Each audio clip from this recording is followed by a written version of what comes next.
మన ప్రభువును రక్షకుడైన యేసుక్రీస్తు నామములో అందరికీ లెంట్ శుభాలు వందనం తెలియజేస్తున్నాను. పిల్లరా అందరూ బాగున్నారు కదా? ఈ దినముకి ఏర్పాటు చేయబడిన లేఖన భాగం చూసినట్లయితే మత్తయి వార్త 15వ అధ్యాయము 28వ వచనము. అందుకు యేసు, అమ్మ, నీ విశ్వాసము గొప్పది, నీవు కోరినట్టే నీకు అవునుగాక అని ఆమెతో చెప్పాను. ఆ గడియలోనే ఆమె కుమార్తె స్వస్థత ఉందేను. ప్రార్థన చేసుకుందాం. పరిశుద్ధ ప్రేమగల తండ్రి, నీ పరిశుద్ధ పాదం స్తోత్రము దేవా ప్రభా. తండ్రి, ఇంతవరకు నేను ప్రభా మమ్మల్ని సజీవులుగా వచ్చిన విధానం బట్టి నైనా మీకు ఉన్నాం తెలియజేసుకుంటున్నాము దేవా. ఇదిగో తండ్రి, ఉదయకాల సమయం నాయన ప్రభా. తండ్రి, వాక్యం మేము ధ్యానించుకుంటుండగా మీరు మాతో ఉండండి నాయన. తండ్రి, మాతో ఉండి నడిపించండి నాయన ప్రభా. ప్రతి ఒక్కరు తండ్రి వినగల జీవులు గ్రహించగల మనసును వాక్యాంశాలుగా జీవితం దయచేయమని మా ప్రభు నేసిన బ్రతమాలు వినముగా విడిపించున్నాము తండ్రి. ఆమె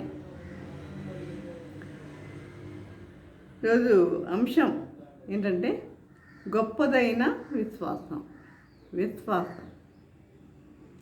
అందరూ విశ్వాసులమే అంటాం. మనం అందరం కూడా విశ్వాసం ఉంది అంటాం. కానీ తీరా అది బయటికి ఏదైనా క్రియలలో బయటికి వచ్చినప్పుడు, ఏదైనా అనారోగ్య పరిస్థితుల్లో కానీ ఆర్థిక ఇబ్బందుల్లో కానీ అట్లాంటప్పుడు మనకి ఆ విశ్వాసం ఉన్నదా లేదా అనేది అప్పుడు బయటపడుతుందన్నమాట. ఇక్కడ చూడండి, యేసు ప్రభు వారు ఈ లోకంలో ఉండగా అనేకులను స్వస్థపరిచారు. మరి గుడ్డి వారికి కళ్ళు ఇచ్చారు, పక్షవాతం రోగులను బాగు చేశారు, కాళ్ళు లేని వాళ్ళకి కాళ్ళు ఇచ్చారు, చనిపోయిన వారిని లేపారు. అది ఇంకా ముఖ్యంగా మరి లాజర్ని 4 రోజులు సమాధిలో ఉండగా లాజర్ని మరి సమాధిలో బయటకి తీసుకొచ్చినట్లుగా కూడా మనం చూస్తాం. ఇంకా ముఖ్యంగా చూడాలి అంటే మన జీవితంలో మార్పు, పరివర్తన, మంచి మనసు కూడా మనకి అనుగ్రహించారు. మన జీవితంలో మార్పు అనేది అప్పుడు ఆయన దయచేశారు. అదే ఆయన బిడ్డలుగా ఆయన చేసుకున్నాడు.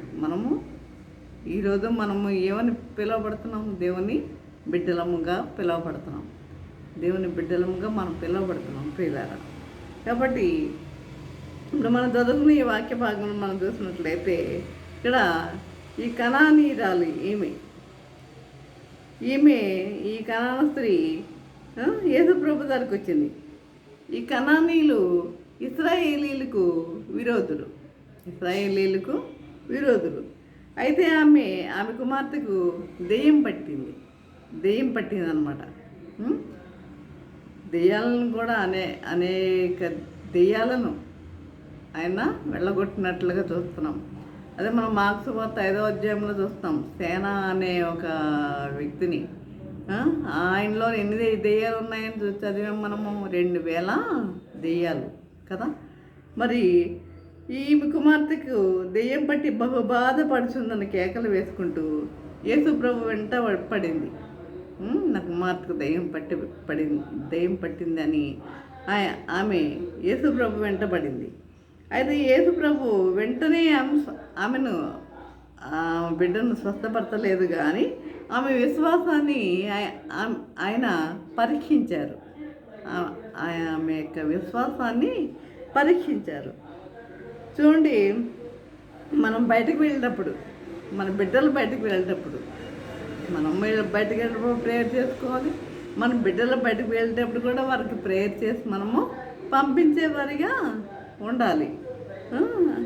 అదే విధంగా ఒకసారి ఒక పాపకి దెయ్యం పట్టుకుంది.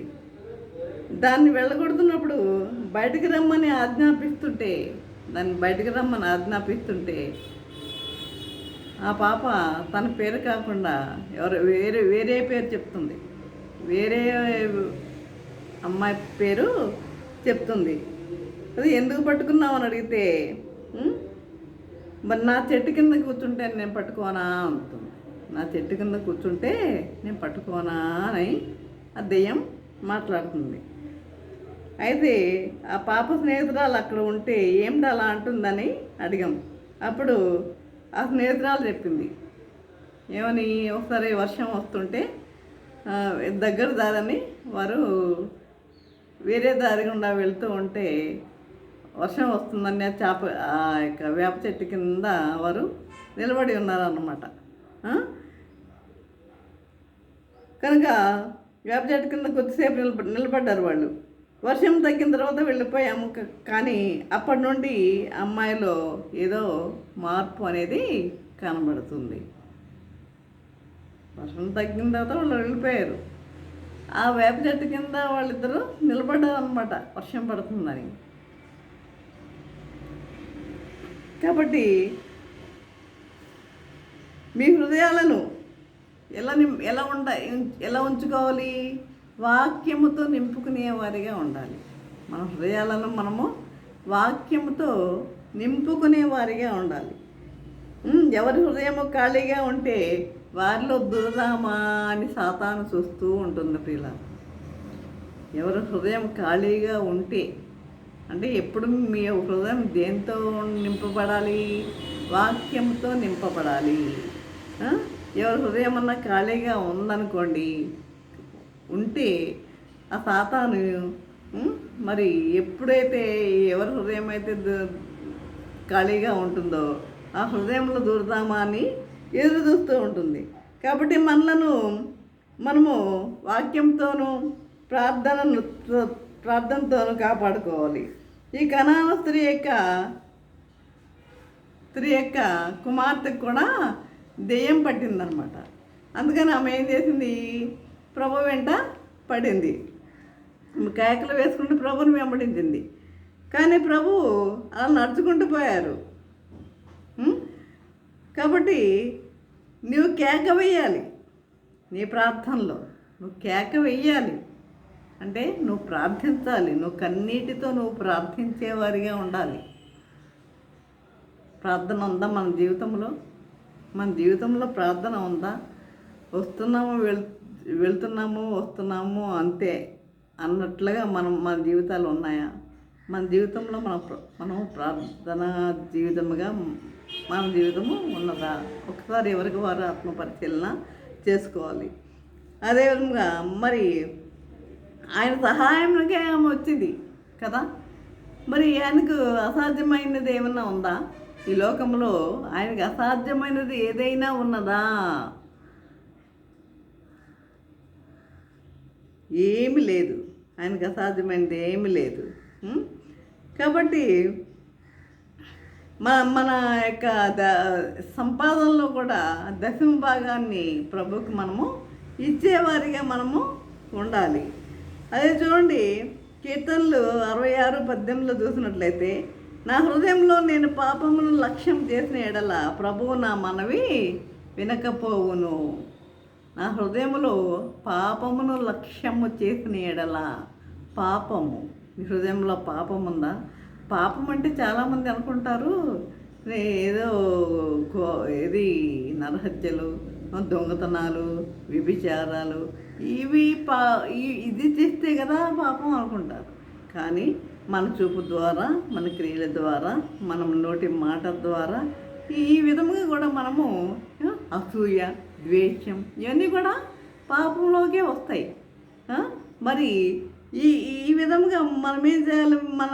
నేను పాపమును లక్ష్యం చేసిన ప్రభువు నా మనవి వినకపోవును. ఇవన్నీ నీలో ఉన్నాయా? ఉంటే నీ ప్రార్థన మాత్రం దేవుడు ససేమిరా అంగీకరించడు. నీ ప్రార్థన అంగీకరించడు. కనుక మరి అక్కడ ఈ విధంగా మాట్లాడే టైంలో ప్రభుతో ఒక ముసలాయన అక్కడ నిలబడి ఉన్నాడు అనమాట. ముసలాయన ఉన్నాడు ఒకసారి. నిలబడి ఉన్నప్పుడు ఒక కర్ర కూడా అక్కడ పెట్టి ఉంది. ఆయనకు 90 సంవత్సరాల వయసు ఉంటుంది. ఆయనకి 90 సంవత్సరాల వయసు నుండి ఎప్పుడు ఏం చేస్తూ ఉంటాడు? ఆయన స్తోత్రం అని ప్రార్థన చేస్తూ ఉంటాడు. ముసలాయన, ఆయనకు 90 సంవత్సరాలు ఉంటాయి. ఆయన ప్రార్థన చేస్తూ ఉంటాడు. కనుక ఆయన ఏం చేస్తున్నాడు? స్తోత్రం స్తోత్రం స్తోత్రం స్తోత్రం అంటాం బాగానే ఉంది, కానీ ఆయన నోట్లో ఏముంది? చుట్ట ఉంది. ఆయన నోట్లో చుట్ట ఉంది ప్రియులారా, చుట్టు కూడా ఉంది. ఏమిటి ఈ చుట్టు కూడా తాగుతాడా అని అడిగితే ఈ చుట్టు కూడా తాగుతాడు, ఈయన చుట్టు కూడా తాగుతాడు, స్తోత్రం స్తోత్రం కూడా అని అంటాడు. రెండు వైపులా పయనం ఇది, రెండు వైపులా. కనుక ఇలాంటి జీవితము దేవుడు లక్ష్యం చేయడు. కనుక మరి జుట్టు తాగుతాడు అని అడిగితే ఆయన జుట్టు తాగుతాడు. ప్రార్థన కూడా బాగా చేస్తాడండి. నువ్వు ఎంత ఎంత ఎంత బైబిల్లో ఉన్న లేఖనాలన్నీ పెట్టి ప్రార్థన చేసినా ఇవన్నీ ఉంటే నీ ప్రార్థన దేవుడు ఎలా లక్ష్య పెట్టాడు కదా. కాబట్టి ఇది ప్రార్థన కానే కాదు. పాపంలో ఉంటూ నువ్వు ప్రార్థన చేస్తే దేవుడు నీ ప్రార్థనను అంగీకరించడు. నువ్వు పాపంలో జీవిస్తూ నువ్వు పాపంలోనే జీవిస్తూ నువ్వు ప్రార్థన చేస్తున్నావు. ప్రార్థన చేస్తుంటే నీ యొక్క ప్రార్థనని దేవుడు అంగీకరిస్తాడా? అంగీకరించాడు. కాబట్టి ఈ విధంగా దేవుడు నీ ప్రార్థన వినడం అని చెప్పాను. అయితే సినిమాలు చూడడం కూడా పాపమేనండి అని అడిగాడు. సినిమాలు చూడడం కూడా పాపమేనండి? నిజమే, ఈ రోజులు సినిమాలు కూడా ఎక్కువైపోయినాయి. సినిమాలు ఎక్కువైపోయినాయి, మొబైల్ ఫోన్స్ ఎక్కువైపోయినాయి. ఇవన్నీ సినిమాలు కూడా పాపమే. అంటే ఆ సినిమాలు చూడడం వ్యభిచారంతో సమానం అని మనం గుర్తుంచుకోవాలి. సినిమాలు చూడటం మనము దేనితో గుర్తుంచుకోవాలి? వ్యభిచారంతో సమానం అని గుర్తుంచుకోవాలి. ఒక పెద్ద ఆయన అని పేరు గుర్తులేదు, ఒక పెద్ద ఆయన సినిమాకి ఒక నిర్వచనం చెప్పాడు. ఏంటి తెలుసా? సినిమా సి అంటే సిగ్గు లేని వాళ్ళు, నీ అంటే నీతి లేని వాళ్ళు, మా అంటే మార్పు లేని వాళ్ళు. అర్థమైందా? ఇలాంటి వాళ్ళు సినిమాలు, ఇలాంటి వాళ్ళ యొక్క ప్రార్థన దేవుడు ఆలకిస్తాడా? వినడు. కాబట్టి మా అంటే మార్పు లేని వాళ్ళు, మానవత్వము లేని వాళ్ళు.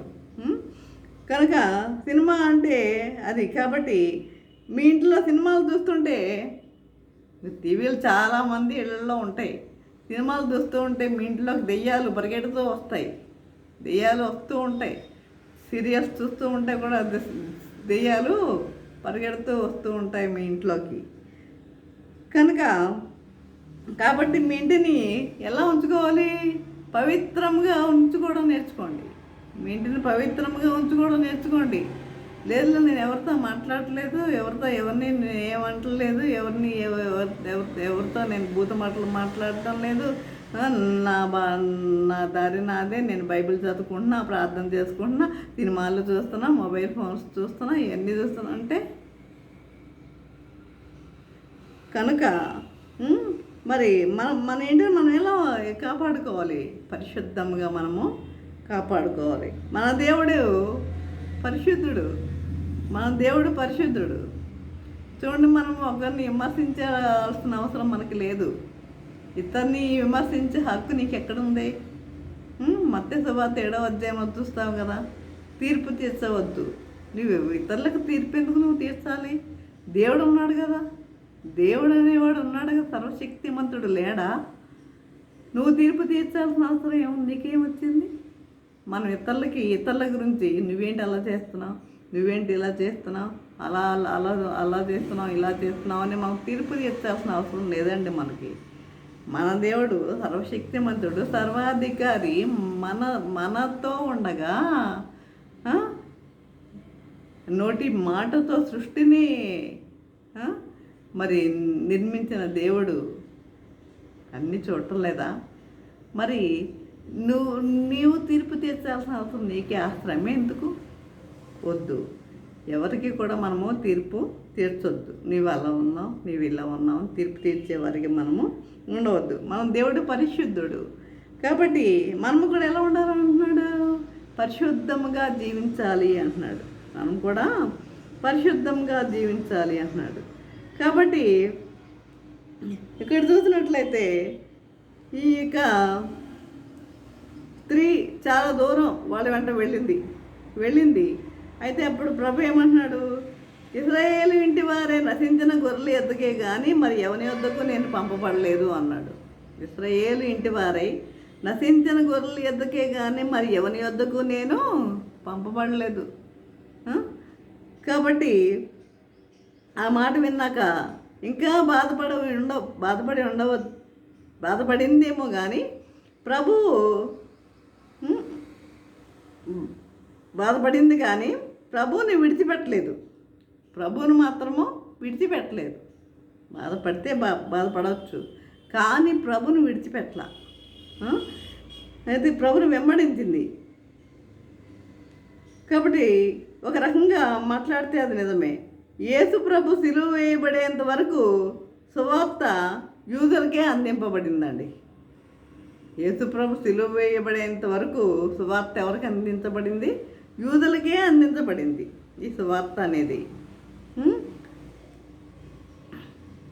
యేసు ప్రభు పునరుత్థానుడై శిష్యులు పరిశుద్ధాత్మను పొందుకున్న తరువాత శిష్యులు పరిశుద్ధాత్మను పొందుకున్న తర్వాతనే ఈ సువార్త లోకమంతా వ్యాపించింది. మన రాష్ట్రానికి కూడా వచ్చాడు కదా, ఎవరు? తోమా. ఈ చేతిలో వేలు పెడితే ఆయన చేతిలో వేలు పెట్టి చూస్తే తప్ప నేను నమ్మనని అన్నవాడే ఎంత సువార్తను ప్రకటించాడు తెలుసా? కేరళ రాష్ట్రంలో ఆ యొక్క సువార్తను ఆయన చేసిన అద్భుతాల గురించి చెప్పాలంటే,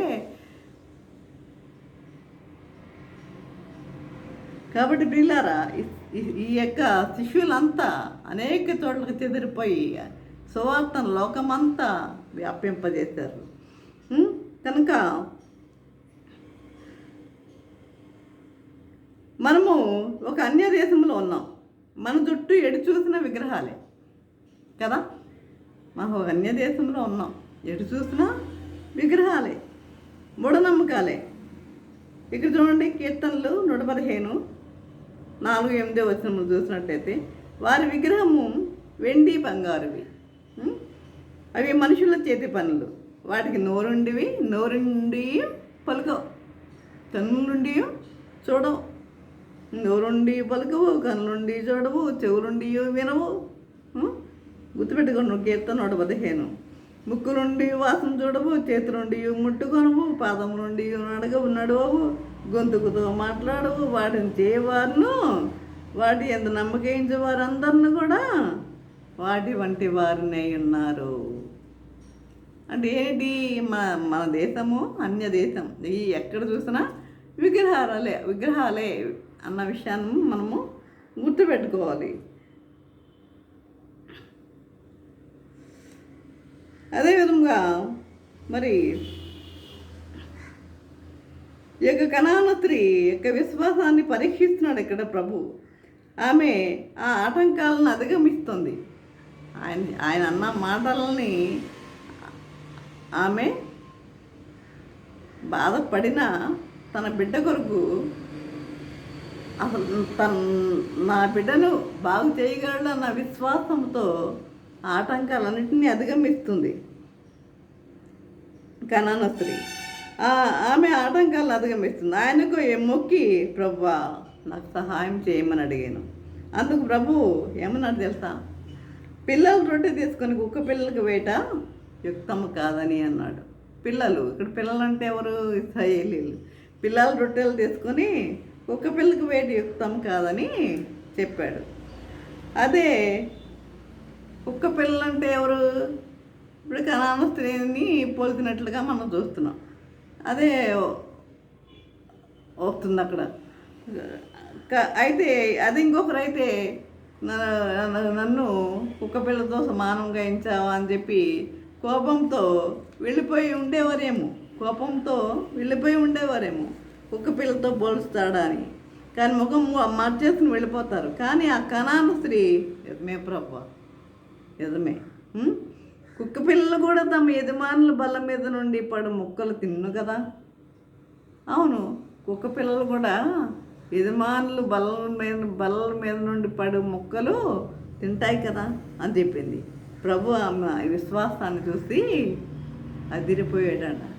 ఆమె విశ్వాసాన్ని చూసి అందుకు యేసు, అమ్మ నీ విశ్వాసం గొప్పది, నీవు కోరినట్టే నీకు అవునుగాక అని ఆమెతో చెప్పాను.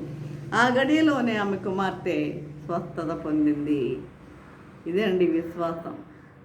వెంటపడాలి, ఆ దేవుని వెంటపడాలి.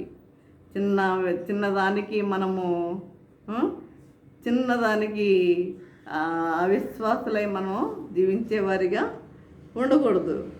కనుక ప్రభువు మెచ్చుకుని అటువంటి విశ్వాసాన్ని కలిగి ఉండాలి. సమస్య వచ్చినప్పుడు మనం అధైర్యపడకూడదు, విశ్వాసాన్ని ప్రయోగించాలి. విశ్వాసాన్ని మనము ప్రయోగించాలి. ఎదుగా ఉండాలని మరి ప్రభువు కోరుకుంటున్నాడు. చూడండి, గొప్ప గొప్ప గొప్ప భక్తులు తమ తల్లిదండ్రులు చేసిన పట్టుదల ప్రార్థనల వల్ల మారారు. సెయింట్ అగస్టిన్ ఆయన ఒక వ్యభిచారి, మరి తల్లి ప్రార్థన వలన ఆయన గొప్ప దైవజనుడిగా మారాడు. తల్లి పేరు మౌనిక. ఆమె యొక్క ప్రార్థనల వలన గొప్ప దైవజనుడిగా మారాడు. మరి సెయింట్ అగస్టిన్ అని భక్తుడు. కాబట్టి ఆయన ఏమని చెప్పాడంటే, మా తల్లి కాచిన కన్నీటి ప్రవాహము నన్ను యేసు ప్రభు సింహాసనం దగ్గరికి కొట్టుకొని తీసుకొని వచ్చింది అన్నాడు. నా తల్లి కాచిన కన్నీటి ప్రవాహం. తల్లులు బిడ్డల కొరకు ఏం చేయాలి? ప్రార్థించాలి, కన్నీటితో ప్రార్థించాలి. బహుశా బిడ్డలు అనుకొని ఉండొచ్చు, వారు ఎక్కడెక్కడ ఉన్నా మా తల్లిదండ్రులు మమ్మల్ని పట్టించుకోవడం లేదు అని వారు అనుకొని ఉండవచ్చు. కానీ బిడ్డలని తల్లిదండ్రులు మరొకరు అన్న విషయాన్ని వారు గుర్తుకు తెచ్చుకోరేమో. కనుక మరి యేసుప్రభు సింహాసనం దగ్గరికి కొట్టుకొని వచ్చింది. ఎవరి కన్నీటి ప్రవాహము? తన తల్లి యొక్క కన్నీటి ప్రవాహము. కనుక ఈ విధముగా స్మిత్ విగిల్స్వర్త్ అని గొప్ప భక్తుడు ఉండేవాడు. ఆయన పంపులు బాగు చేసేవాడు. పంపులు బాగు చేసుకునేవారు. చాలా మోటుగా ఉండేవారు. తన భార్యను కొట్టేవాడు. తన భార్య ఒక మంచి కుటుంబంలో పుట్టి పెరిగింది. అయితే ఆమె పట్టుదలతో ఉపవాస ప్రార్థన చేసినప్పుడు ప్రభువు ఆయనను పట్టుకున్నాడు. స్మిత్ విగిల్స్వర్త్ మరి ప్రభువు ఆయనను పట్టుకున్నాడు. ఆయన మారడం మట్టుకే కాదు, గొప్ప విశ్వాస వీరుడైపోయాడు. ఎవరి ప్రార్థన వల్ల? తల్లి ప్రార్థన వల్ల, తల్లి యొక్క ఉపవాస ప్రార్థన వల్ల. మనము చేస్తున్న ఉపవాస ప్రార్థనలు మనలో ఏమైనా మార్పు ఉందా? అది మీకే తెలియాలి. కాబట్టి మరి చనిపోయిన 23 మందిని యేసునామంలో ప్రార్థన చేసి బ్రతికించాడు. ఎవరు? స్మిత్ విగిల్స్వర్త్. చనిపోయిన 23 మందిని ఏం చేశాడు? యేసునామంలో ప్రార్థన చేసి బ్రతికించాడు. తన సొంత భార్యను కూడా బ్రతికించాడు. కాబట్టి పట్టుదలతో ఉపవాసం ఉండి ప్రార్థన చేయడం అలవాటు చేసుకోండి. పట్టుదలతో. ఇప్పుడు 40 డేస్ లెంట్ డేస్ జరుగుతున్నాయి కదా. మరి ఎవరన్నా పట్టుదలతో ఉపవాసం ఉంటున్నారో లేదో నాకే తెలియదు. కానీ కొన్ని మరి బలహీనతల వల్ల కొంతమంది ఉండలేకపోవచ్చు. బలమైన వాళ్ళు ఉండగలరు. బలంగా ఉన్నవాళ్ళు, ఎలాంటి అనారోగ్యం లేని వాళ్ళు మరి వారు ఉపవాస ప్రార్థన చేయవచ్చు వాళ్ళు. కాబట్టి పట్టుదలతో ఉపవాసం ఉండి ప్రార్థన చేయడం అలవర్చుకోండి. కాబట్టి అవిశ్వాసాన్ని రానివ్వద్దు. అవిశ్వాసాన్ని మన జీవితంలోనికి రానివ్వకూడదు. కాబట్టి ఇలాంటి అద్భుతాలు మనకి జరుగుతాయి. ఎప్పుడైతే మనం ఇలాంటి మంచి విశ్వాసాన్ని మనం కలిగి ఉంటామో అప్పుడు మన జీవితంలో అద్భుతాలు జరుగుతాయి ప్రియులారా. మనం ఏం ప్రార్థన చేయకుండా మన జీవితంలో కార్యాలు జరగాలి అంటే జరగవు. కాబట్టి మనము ప్రార్థన చేసేవారిగా ఉండాలి. ఉపవాస ప్రార్థన చాలా శక్తివంతమైన ప్రార్థన. ఉపవాస ప్రార్థన కూడా చేసుకునే వారిలా మనము ఉండాలి. ఈ విధంగా జీవించడానికి పరిశుద్ధాత్మ దేవుడు సహాయం చేసి నడిపించను గాక. ఆమేన్. ప్రార్థన చేసుకుందాం. పరిశుద్ధుడా, ప్రేమగా తండ్రి, నీ పరిశుద్ధ పాదము స్తోత్రం దేవా. ప్రభా తండ్రి, ఇంతవరకు నేను ప్రభా మీ వాక్యం ద్వారా తండ్రి మాతో మాట్లాడిన విధానం బట్టి నాయన మీకు వందనం తెలియజేసుకుంటున్నాము దేవా. ఇదిగో తండ్రి, గొప్పదైన విశ్వాసం గురించి మేము ధ్యానించుకుని ఉన్నాము నాయన ప్రభా. నిజమే తండ్రి, ప్రార్థన చేయకుండా నాయన ప్రభా కార్యాలు జరగాలంటే జరగవు నాయన ప్రభా. ప్రార్థన చేసేవారిగా ఉండాలి తండ్రి నాయన. పట్టుదలతో నిన్ను విడిచిపెట్టకుండా కనాను స్త్రీ మరి ఎన్ని మాటలు మీరు పరీక్షించడానికి ఆమెను ఎన్ని మాటలు చివరికి కుక్కతో పోల్చిన కూడా ఆమె ఎలాంటి బాధ చెందలేదు, కానీ తగ్గించుకుంది నాయన ప్రభా. తన తగ్గింపు ఆ తన యొక్క బిడ్డను బ్రతికించింది ప్రభా. తండ్రి తన యొక్క బిడ్డకు ఆరోగ్యాన్ని కలిగించింది నాయన. అదేవిధంగా నాయన ప్రభా తండ్రి, తల్లిదండ్రులు కూడా తండ్రి బిడ్డల కొరకు ప్రార్థించేవారిగా ఉండాలి నాయన ప్రభా. ఈ విధంగా ప్రతి ఒక్కరూ మరి బిడ్డల కొరకు బిడ్డలు గర్భఫలము యెహోవా ఇచ్చు బహుమానము, కుమారులు యెహోవా అనుగ్రహించు స్వాస్థ్యం. దేవుడిస్తాడు. దేవుడికి కూడా తెలుసు ఎవరికి ఇవ్వాలో అనేది. అంటే ఎవరు తన ఇచ్చిన బహుమానాలని ఎంత జాగ్రత్తగా చూసుకుంటారో అన్న విషయంలో ఆయన కూడా ఆలోచించి ఇస్తాడు నాయన ప్రభా. ఆ విధంగా మరి గర్భఫలము లేని వారు కూడా నాయన ప్రభా తండ్రి ప్రభా వారికి కూడా గర్భఫలము అనుగ్రహించండి, వారికి విశ్వాసాన్ని అనుగ్రహించండి ప్రభా. నేను భయభక్తులు కలిగి వారు జీవించే వారిగా ఉండక నీ కృప దయచేయమని నజరేయుడైన యేసయ్య బ్రతిమాలు వినముగా పెట్టుకుంటున్నాము తండ్రి. ఆమేన్. తండ్రి అయిన దేవుని ప్రేమయు, కుమారుడైన యేసుక్రీస్తు కృపయు, పరిశుద్ధాత్మ యొక్క అన్యోన్య సహవాసము సకల దీవెనలు సదాకాలము ప్రభా. తండ్రి ఎంతమంది అయితే ప్రభా వాక్యం విని ఉన్నారు, ప్రతి ఒక్కరికి తోడే నిలిచి ఉండను గాక. ఆమేన్, ఆమేన్, ఆమేన్.